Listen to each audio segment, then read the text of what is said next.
Okay, how are the readings? Anything crazy going on? Did you guys all get a chance to play with the cool little like Flexbox thingy thing? Like little Flexbox sandbox thing, I guess. So there's this one. There's also another one at the bottom of this first page. If you didn't see it, this one down here, too far down. Yeah.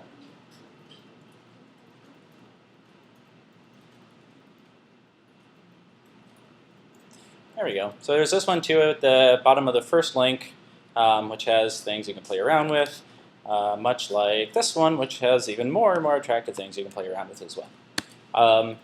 Questions about Flexbox? Anything I can answer?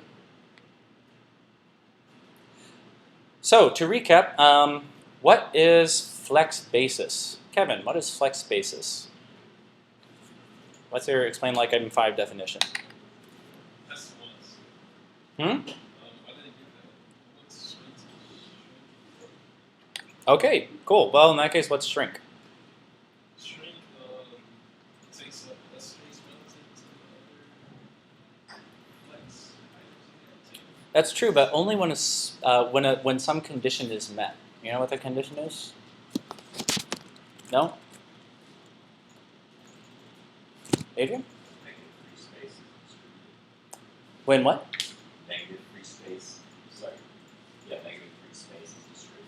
Yeah, so flex shrink comes into play when there isn't any negative space, when there's no more free space along the main axis. Then flex shrink does its thing.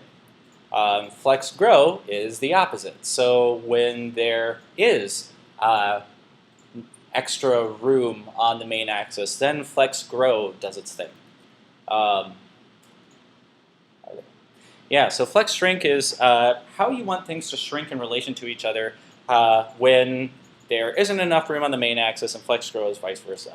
I'm going to show what that means on here. Let's see. I'm not going to show what that means on there because that doesn't have a way of doing it, so I'm going to go back here.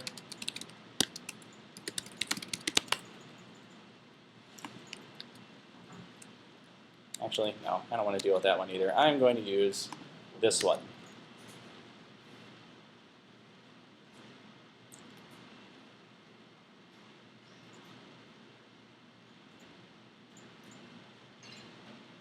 It's so slow.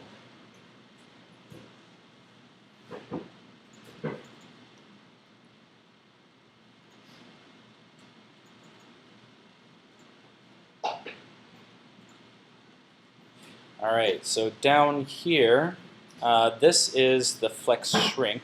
No, this is the flex shrink. So if I give this one 0 for flex shrink, well, nothing happens right now.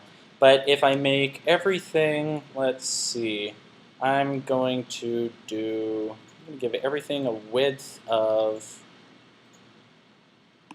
100 pixels.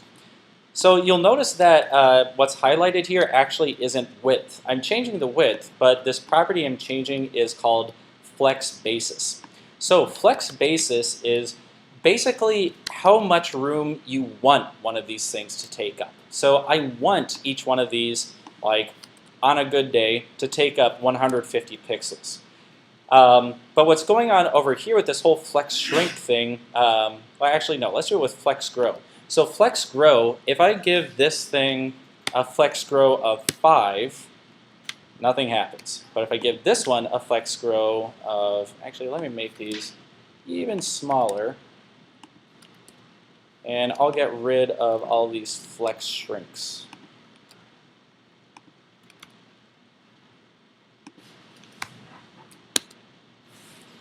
Okay, so you see how this guy is like, well, completely hidden in there?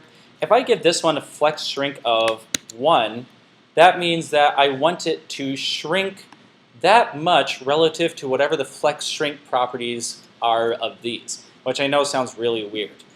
So let me try a different number. Let me make this 5. That's saying I want this to be like 5 times more shrinky than everything else. So 0 is not shrinky at all, 5 is very shrinky. So that is to say, like if this thing is hard pressed for room, if it doesn't have enough room, then I want the things with the greater flex shrink value to shrink more. So if I give this thing also a flex shrink of 5, then it should start shrinking a lot too. And you'll notice both of these things that have a flex shrink of 5 are now the same width. So this one was 1, and so it was a little small, but I'm putting it back to 0. By default, everything has a flex shrink of 0. If I make this 6, then it gets even smaller. If I make it 10, then it gets even smaller. I assume that's proportionate, but I don't care enough to do the math on all that. So there's that. And let me see. Come back over here, thing. I'm going to give you a flex shrink of 0. Oh, man. Now I'm trying to figure out how to make everything show back up on the screen. OK, cool. Good enough.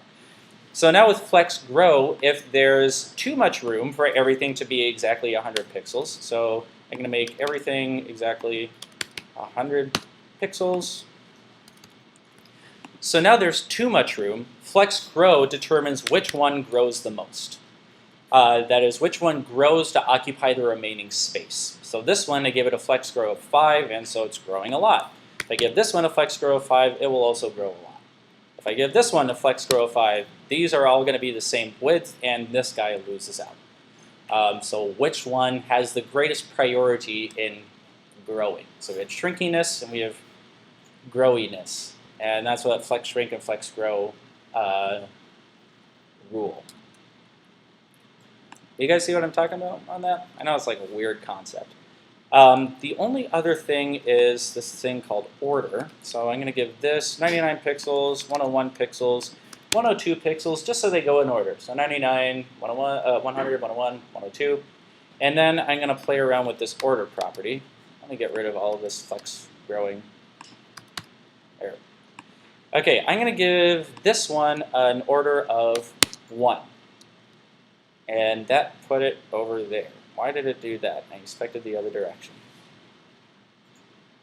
Oh, that's because 0 comes before 1. If I give it an order of -1, now this thing is suddenly at the beginning. So, oh, I didn't realize that these things are numbered. That actually makes that a bit simpler. So if you watch where,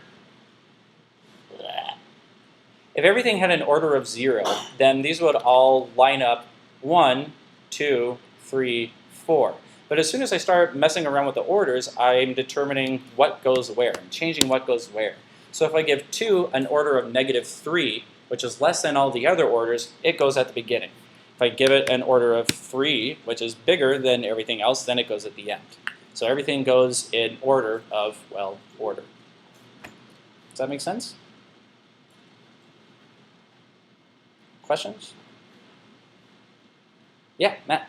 For the order, I guess it's not really a big deal, but how come when you give it an order of 1, then anything that has an order of 1 will be like appended to the new one versus everything else? You do like, let's say like 3 and 4 had the number 3. Okay. 1 is just like a unique case.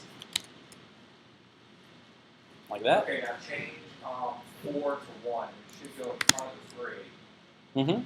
And then now change it to 3, and it should now change 3. Change 4 to 3, and 3 to 4, and 1 to 5. 1 is 3. Put 1 as 3. I think you're wondering, like, if things have the same order, how does it determine what order they go in? Yeah, that's what I'm saying. See how I went to the front, Mm-hmm. and then as opposed to going to the back. So if you were to change like 4 to 1, then it goes behind 2. So You see what I'm saying? yeah, so if things have the same order, they go in the order that they appear in the HTML. Okay. Yeah, so I'm assuming that, well, let me give all these 1. I don't really have the patience to like inspect element and look at the source code of all this, but I assume this one in the HTML comes before this one, and there are just 4 divs in the HTML, and this is the order in which they appear. If things all have the same order, then it goes to whatever order they appear in the HTML. See what I'm saying? Yeah, that makes sense. Oh, really? Oh, yeah, up here. Cool. I'm worried to look because now it's going to turn out I'm wrong. Oh, well, it's generated with JavaScript, so it's still not going to show up in here. Other questions? John? Is this kind of solvable with using grids? It's very grid-like. It's not going to solve the grid problems, but it works really nicely with grids. Let's see. Well, actually, let's get into that. So did you guys get into this thing in the reading about the Holy Grail layout? So let's look at that. The Holy Grail layout. So even if you don't know what I mean by Holy Grail layout, you've totally seen it before. So this is a page that uses the Holy Grail layout. Every page looks like this. So here's your window, and then there's a header across the top, footer across the bottom, some sort of a sidebar here, some sort of a sidebar there, and then a bunch of text in here. This will usually be like a navigation bar or something. There might be like some kind of an ad over here. And then this is going to be like the header. And this will be the footer. 1996. Why not? That's a Holy Grail layout. I'm assuming it's just called that because it's a layout that works really, really nicely across many websites. And so I'm sure you've all seen it before. This page here is made using Flexbox. And if I shrink it, Flexbox changes from being this Holy Grail layout to everything being stacked on top of everything else, which is another sort of good practice in mobile design. Use a Holy Grail layout on desktop sites and then this sort of sandwichy hamburger layout on mobile sites. With respect to grids, so this isn't really using a grid system, because a grid system sort of implies that everything on the page, like if I have a page that has, like thinking about Grumbler. Grumbler looks sort of like this, where each grumble is there. And so there are pretty clear columns, like here's one column here, and here's one column there.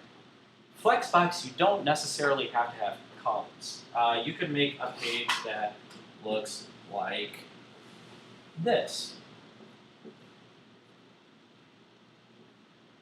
So it's not necessarily following that column format anymore.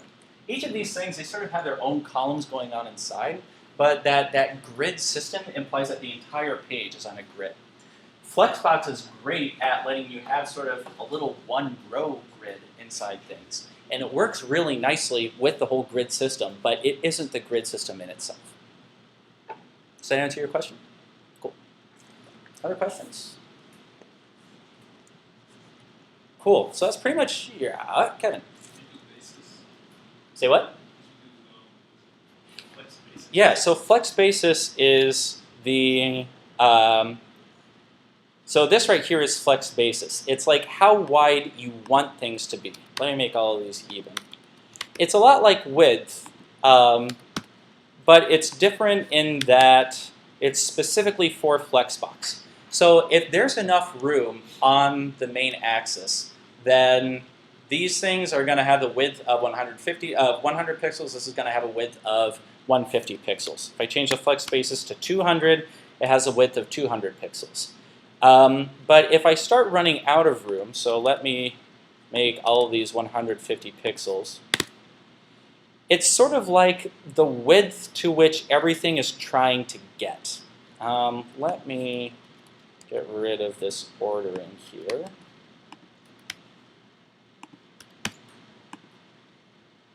And then if I can,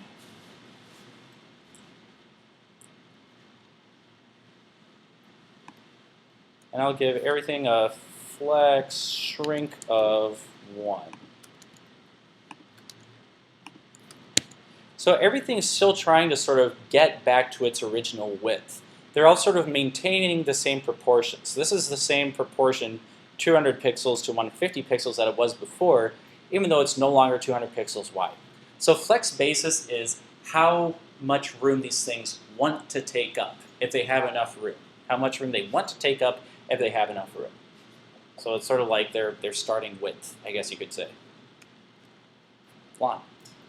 When you specify a flex container, does that work for the whole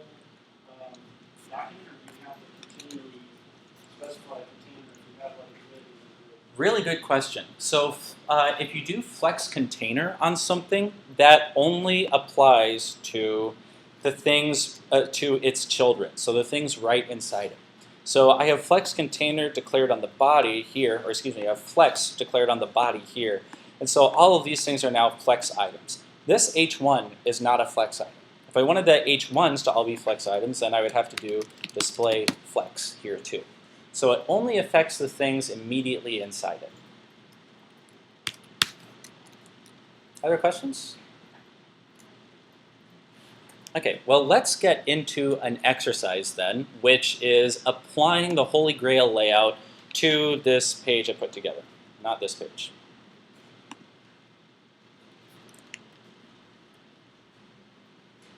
That's not it.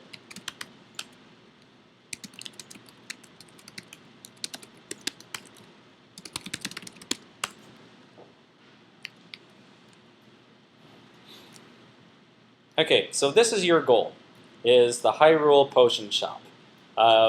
So yet another nerdy video game reference.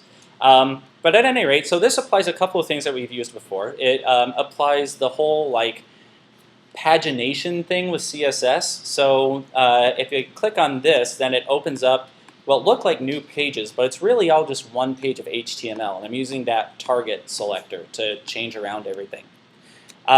What you are given is this.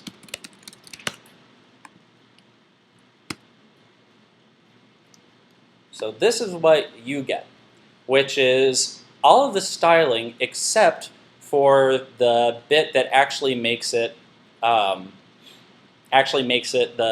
Holy Grail layout. So the CSS looks like this.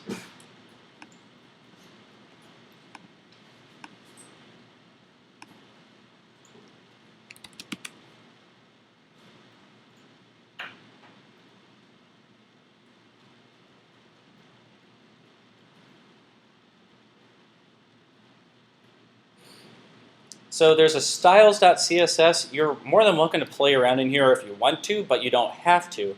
Everything that you need to do to make the Holy Grail layout is in this holygrail.css. I've put in all of the properties for you. So all the properties are in here as comments. And then what you need to do is uncomment them and just figure out what value needs to go in for each property. You see what I'm saying? So does this need to be, well, that'll probably be flex. I'll give that to you. But flex direction, that's up to you. Just to try plugging around different things into there and see what happens. There is a solution, but it's only on my computer. It was online, but I took it down, so you actually have to try this one on yourself. I even took down the sample web page. So I'll display that up here, but it's not online anymore. But I will Slack out the link to you.